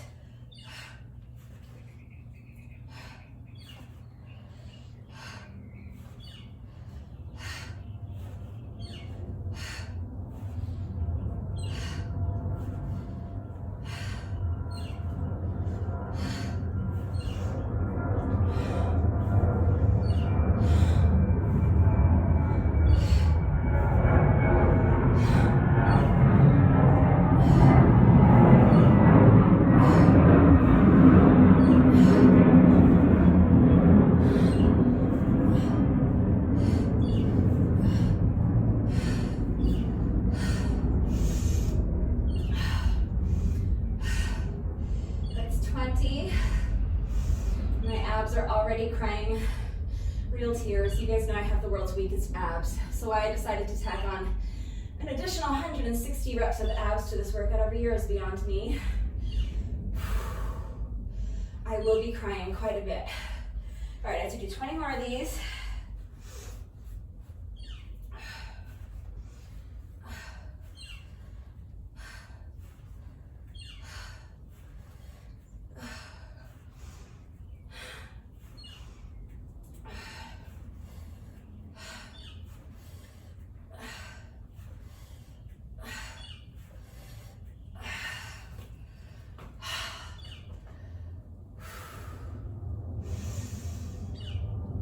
Feeling my upper abs, but make sure you're really pressing your low back into the mat, tilt your pelvis forward so that you engage your lower abs as well.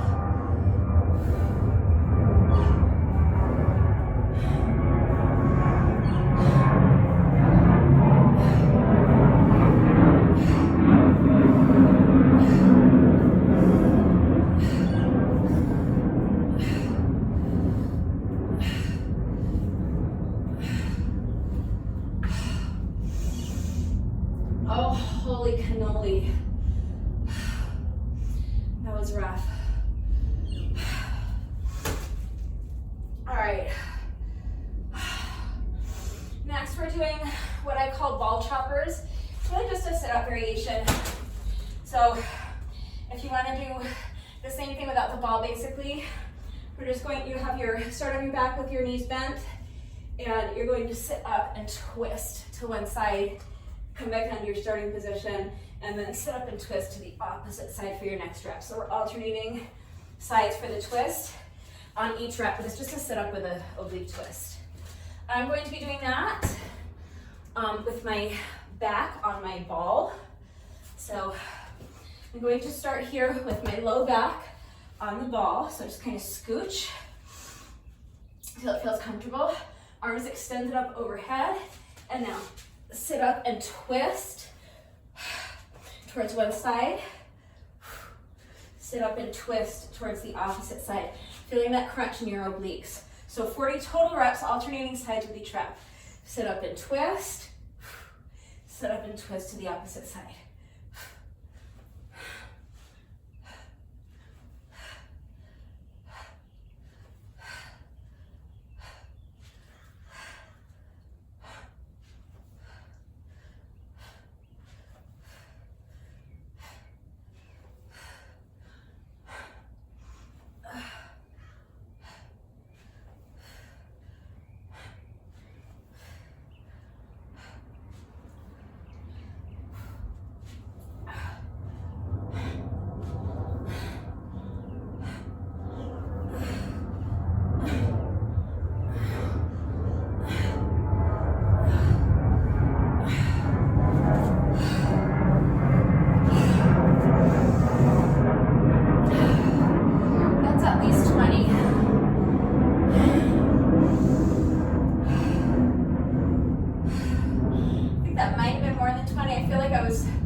least 20.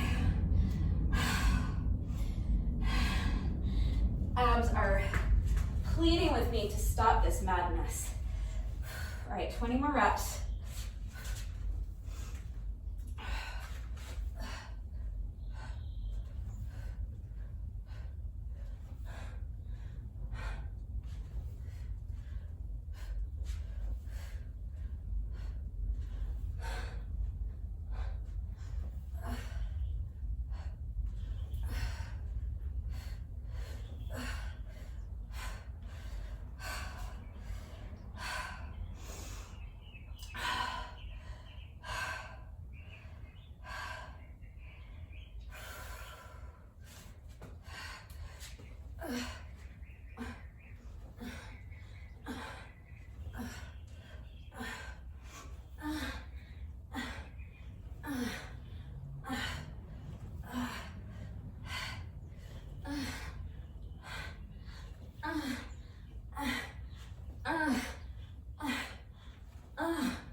Ouch. That's 40. Gross. My balls all covered in sweat. All right.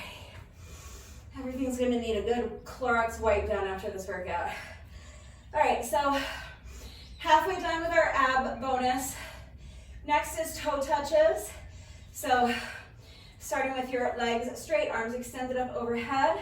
You're going to lift your legs straight up. It's fine if there's a slight bend to your knees, but your legs are more or less straight. If you lack flexibility, you'll probably have a slight bend, but the point is it's not a crunch. You're just lifting the legs more or less straight up, and then you're just gonna crunch and tap the toes, return to your starting position, okay? I'm just going to plug it into my boogie ball while I do that. If you start holding on to a ball or something else for weight and it gets too taxing, just drop the weight, switch to the body weight version. All right. I don't even know if I'm gonna be able to do like 10 of these without stopping to cry. All right, when you're ready, here we go. Lift the legs, bring the ball up, tap the ball to the toes, return to the starting position. That's 1, 2, going to 40, do your best.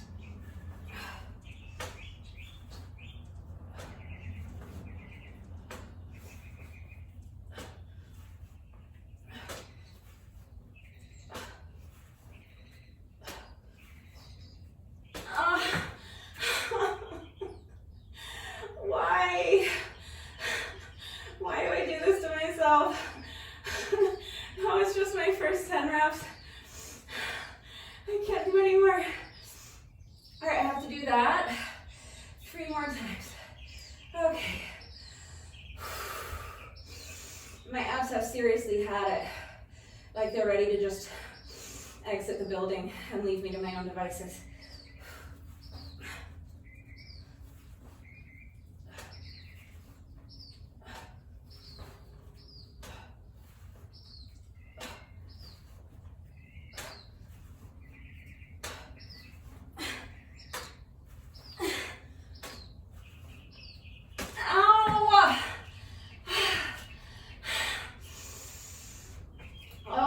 So bad.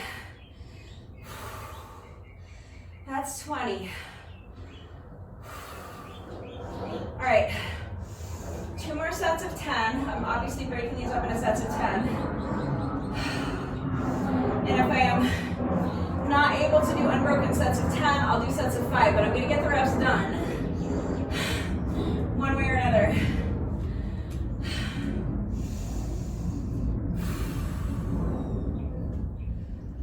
Okay. One way or another, I'm gonna get you. I'm gonna crunch, crunch, crunch, crunch.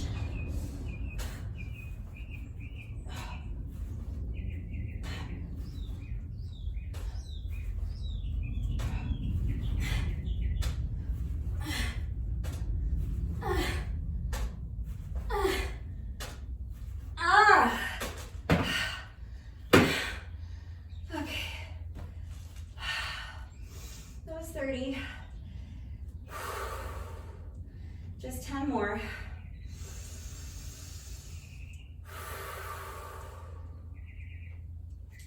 All right, let's push.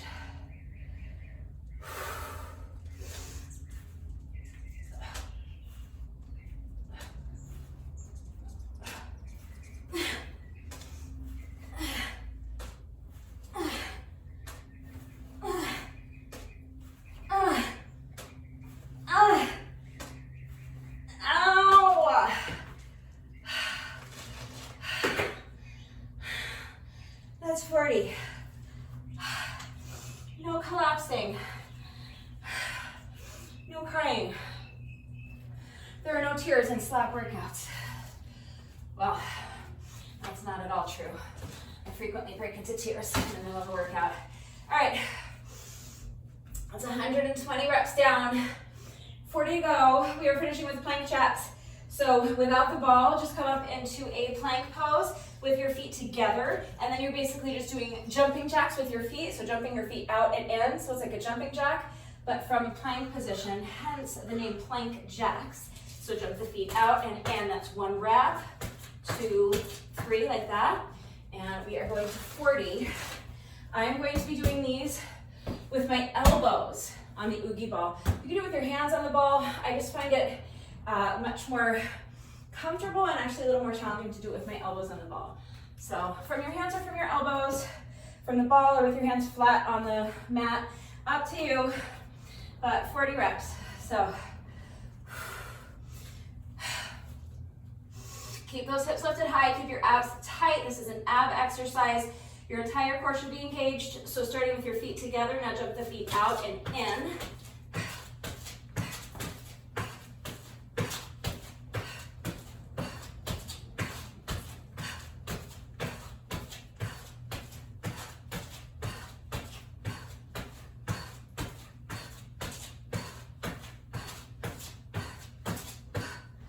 That's at least 20. I feel like I might have gone over, but I know that's at least 20. I'm going to do 20 more.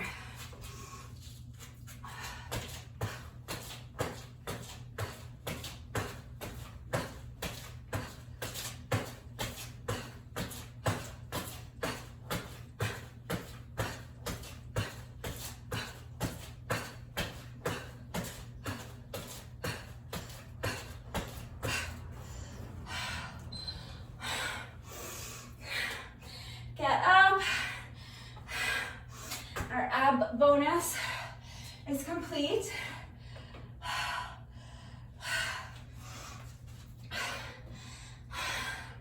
That took me 12 minutes and 12 seconds. So if you did the ab bonus with me, and if you timed yourself, and you feel comfortable doing so, go ahead and leave me a comment with your score. Let me know how long the ab bonus, little ab finisher took you. But my official score for that separate little ab section is 12 minutes and 12 seconds. We are not quite finished yet. So I warned you, even if you did a solidarity bonus burpee with me earlier, you still have to do another one if you continued on and did the ab bonus with me, because the bonus burpee is the thing that completes the workout. It has to be the last thing that you do. So if you did a bonus burpee earlier, but then your workout continued, that means that you have to do another one because the workout is not officially complete until you have done your bonus burpee. So you must do a bonus burpee. You don't have to do a burpee variation that includes a push-up. Any burpee variation is fine, but you must do your bonus burpee, and the bonus burpee must be your final rep of the day. So it's really important that you don't skip your bonus burpee. It is part of the workout. It's the thing that completes the workout. The workout is not officially over until you've done it. And it is definitely part of this challenge. I talked a little bit at the start of the video about Brutus. So this final, this bonus burpee that we do after every workout is like an exclamation point at the end of the workout. It's a little celebration that we got these tough reps done today. It's a pat on the back. It's telling yourself, good job for sticking with the challenge another day. And so it is that final slap across Brutus's face that is going to shut him up for the rest of the day. So as soon as you're ready, here we go. Let's do our bonus burpee together and then the workout will be officially complete, I promise. Final wrap of the day.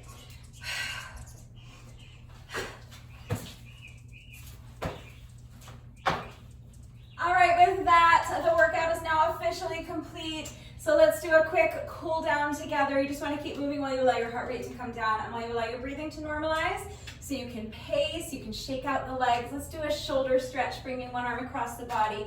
Use your other arm to put in close to your chest. Make sure that your straight arm is completely relaxed and make sure your shoulder is relaxed.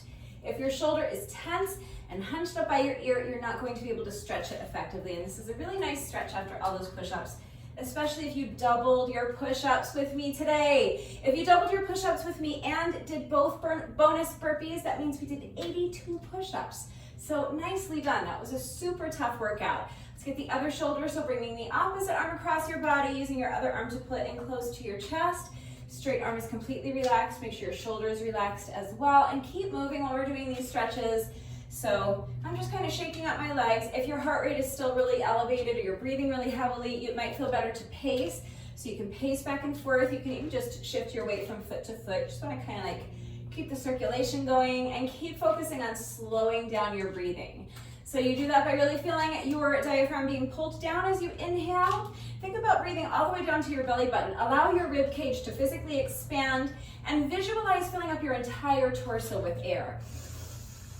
Then use your diaphragm to control the air as you exhale. Shake it out. Let's do a tricep stretch. So bending one elbow, place your hand on the elbow, and now gently pull your elbow towards the opposite shoulder, making sure that the fingers on your free hand are pointing straight down at the ground. You want to avoid having your free hand hanging out up here somewhere by your shoulder. So point those fingers straight down at the ground as you gently pull your elbow towards the opposite shoulder. Feel that nice stretch in your triceps. Feels so good after all those push-ups.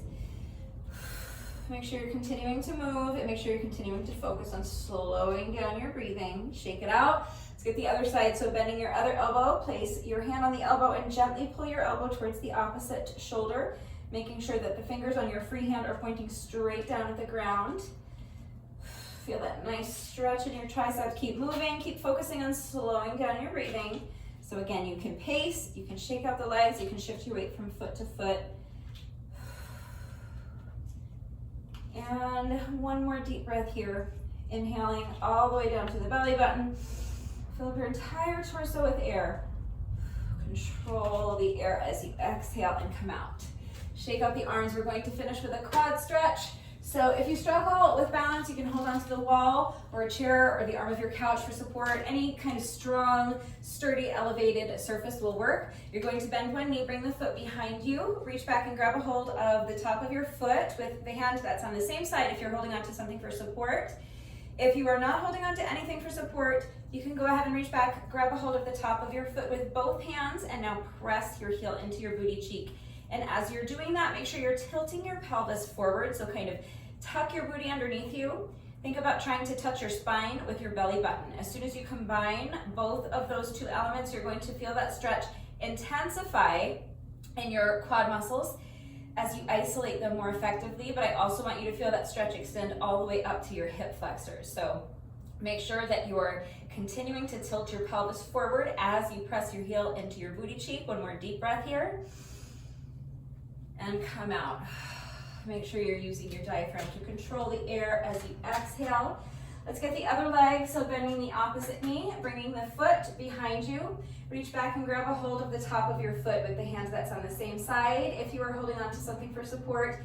If you are not holding on to anything for support, you can reach back and grab a hold of the top of your foot with both hands. Press your heel into your booty cheek and tilt your pelvis forward. Tuck the booty underneath you, suck that belly button all the way back to your spine. Make sure that as you tilt your pelvis forward, you're continuing to really press your heel into your booty cheek.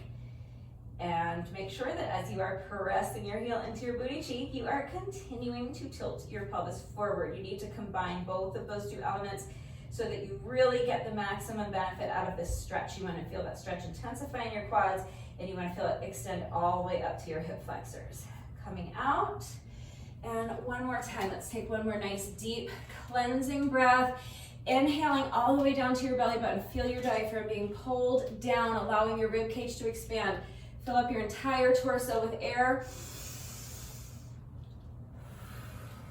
And control the breath as you exhale. Shake out the legs, shake out the wrists, shake out the arms, swing the arms a little bit, and that's it. That is our little cool down. So if you are still breathing heavily, if your heart rate is still elevated, take a few more minutes to pace around some more, do a little more light stretching.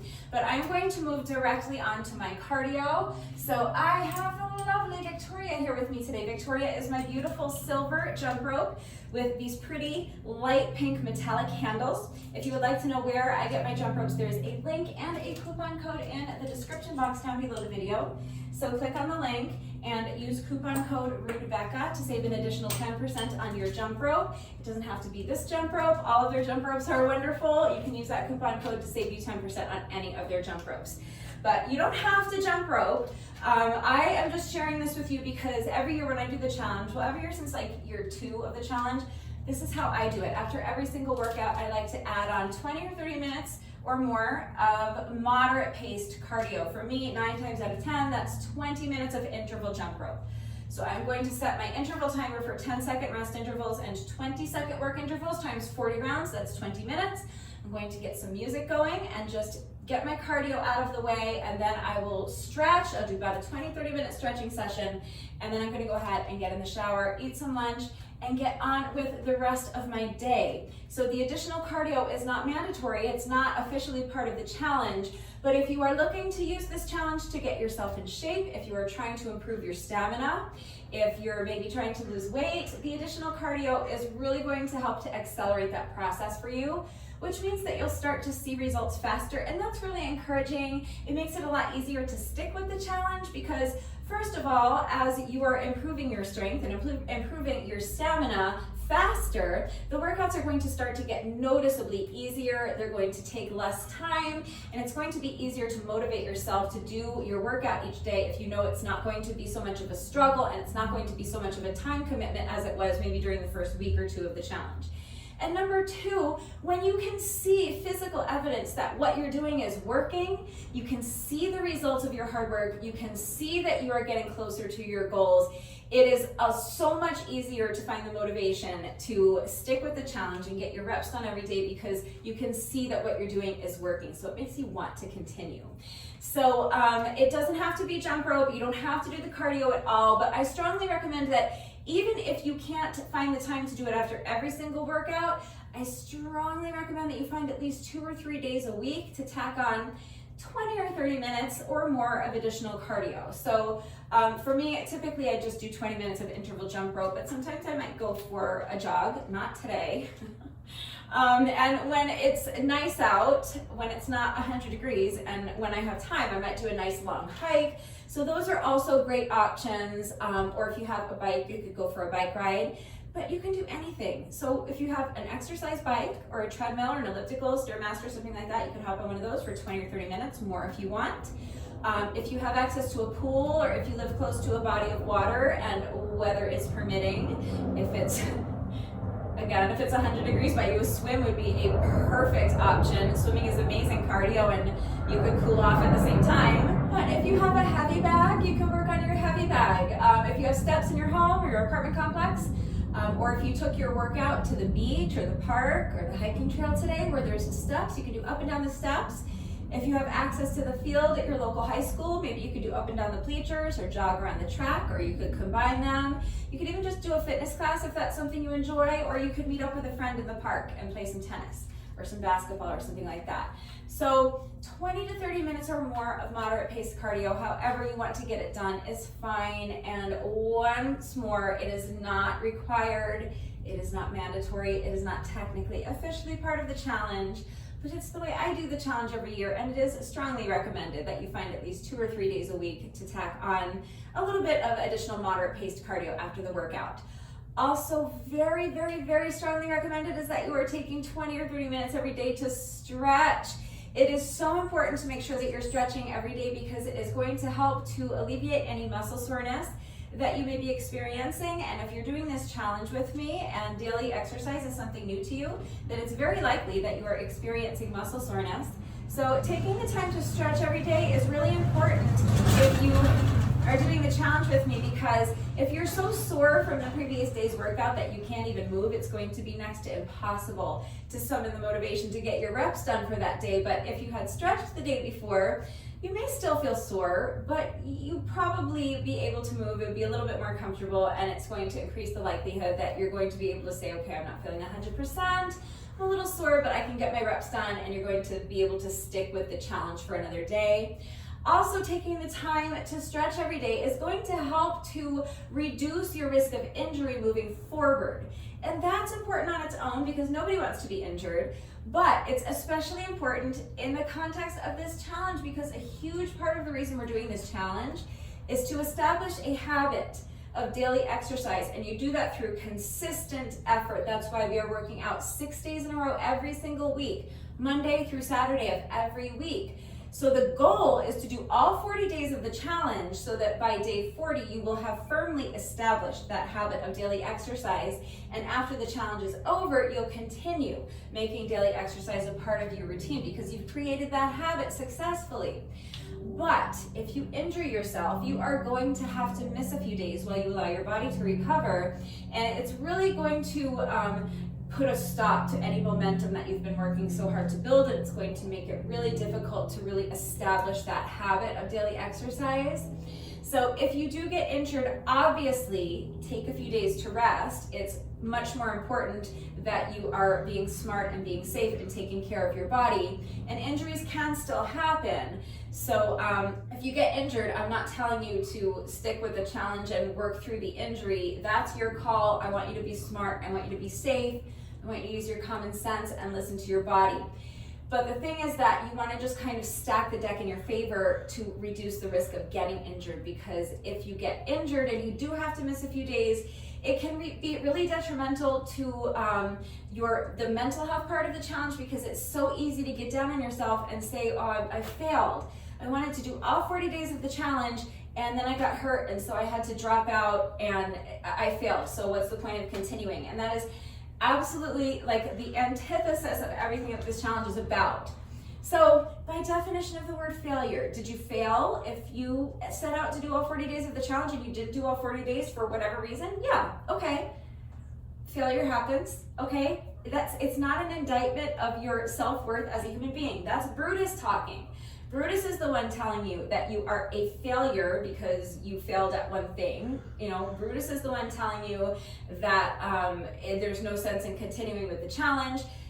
This challenge is meant to shut him up. So if you become injured, take a few days, recover, and then get right back into it, okay? You have to summon the motivation to start again. It's going to be a lot better and you're going to feel a lot better on day 40 if you maybe missed a few days to recover from an injury, but you got back into it and completed as many days of the challenge as you could, okay? So that's just a little tributary, a little bit more Brutus talk, but getting back to the importance of stretching. So the two most important things that you can do to reduce your risk of injury is number one, make sure you're minding your form during the workout, and number two, taking the time to stretch every day after the workout. So that is going to train your muscles to be generally more flexible, they're going to be more pliable, and they're going to be more resilient. So you are lessening the likelihood that you're going to injure yourself during a workout by straining something or pulling a muscle or something like that. And so you're going to therefore increase the likelihood that you are able to stick with the challenge for all 40 days without becoming injured. Okay, injuries still happen. There's no guarantees against it, but you just want to stack the deck in your favor. So if you do get injured, don't get down on yourself about it. You didn't do anything wrong. Just take a few days to recover and then get back into it. And if you need help finding motivation to resume the challenge, reach out. I'm always here to help. But the third and final reason it's so important to make sure you're taking the time to stretch every day is because, of course, it is going to improve your flexibility. So if you're taking the time to do these 160 reps with me every day to build your strength, and you are adding on 20 or 30 minutes or more of moderate paced cardio after as many of the workouts as you can to improve your flexibility, why not take 20 or 30 minutes to stretch every day so that you, or improve your stamina, I should say, with the cardio. Why not take the time to stretch every day so that you improve your flexibility while you're at it? So it just makes this challenge so much more well-rounded. Flexibility is a really important aspect of your overall fitness level that I think tends to be overlooked sometimes. I think it's undervalued by a lot of people, but it's really important, especially as we age. and we are all aging. I have never met anyone who is getting younger. So please make sure you're taking the time to stretch every day. Just make sure that you are doing so safely. So if you have time to do your stretching right now, immediately after the workout or immediately after your cardio, if you're going to add cardio, that is always going to be the most efficient and the most effective time to get your stretching done because your muscles are already nice and warm from the workout. So if you do not have time to stretch right now, that's fine. Just remember that if you put off your stretching until later on in the day, your muscles will have gotten cold again. So you'll need to take a few minutes to warm them back up before you jump into your stretching routine. You never want to stretch with cold muscles because your muscles need to be warm in order for them to be pliable so that you can stretch them safely and effectively. But that's it. That is officially a wrap on day 27. So I hope you enjoyed this one. If you did this day 27 workout with me today, thank you so much. Please let me know what you thought of it and how you did. If you are doing the challenge with me, please let me know. I like to have an idea of how many people are doing the challenge with me every year. And every year there are people that do it and then tell me about it afterwards that they had done it, or they'll tell me on like day 30 that they've been doing it. So if you're doing the challenge with me, please let me know, and thank you for doing the challenge with me. Whether you started on day 1 and made it a 20-day challenge and you're finished already, or whether you started on day 21 and you're doing the final 20 days of the challenge with me, whether you're doing every other day of the challenge with me, I don't care. If you're doing it at all, I appreciate you, so thank you. But even if you're not doing the challenge, thank you for doing today's workout with me. Thank you to everyone who has been working out with me lately. And even if you're not doing the workouts with me, thank you for watching the videos. Thank you for liking and sharing the videos. Thank you so much for all of your wonderful and supportive and engaging comments. It truly does mean the world to me. Thank you to all of my new subscribers. If you are not subscribed already, please subscribe. And of course, a great big thank you to those of you who have been subscribed to my channel for years. Please know that I appreciate you all so very much. And if you know anyone else who might be interested in joining the challenge, please feel free to share this workout with them. Please feel free to share any or all of the playlists with them. The more people I have doing the challenge with me every year, the happier I am. One final reminder that if anything was unclear with the format of today's workout and how everything fits together, if you have any questions about the exercises that we were doing today, if you have any doubts about how to do the exercises with the correct form, if you need any further help with equipment-free substitutions beyond what I have already provided, or if you need to see beginner modifications, I am always here to help. So please ask questions if you have them. And that is going to do it for today. I will see you all right back here tomorrow for day 28. Bye.